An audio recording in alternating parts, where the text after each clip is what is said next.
മൂന്നാർ ദേവികുളത്ത് വീട്ടുമുറ്റത്ത് അതിഥിയായി നീലക്കുറിഞ്ഞി വിരുന്നെത്തി. ദേവികുളം സ്വദേശി ജോർജിന്റെ വീട്ടിലെ ചെടിയിലാണ് പൂക്കൾ വിരിഞ്ഞത്. ഏതാനും ദിവസങ്ങൾക്കുള്ളിൽ ചെടി മുഴുവൻ പൂക്കൾ വിരിയുമെന്ന പ്രതീക്ഷയിൽ വീട്ടുകാർ.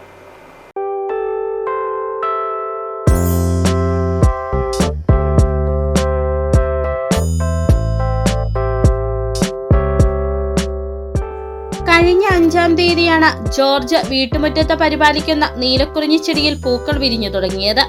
നിലവിൽ നിരവധി പൂക്കളുണ്ട്. ഒക്ടോബർ ആദ്യവാരത്തോടെ ചെടി നിറയെ പൂക്കൾ വിരിയും.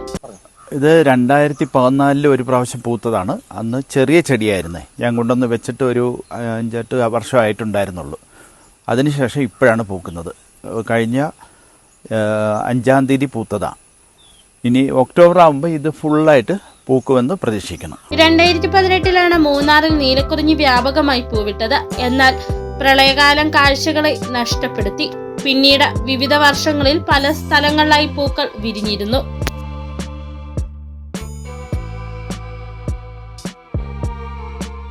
City vision, Munnar.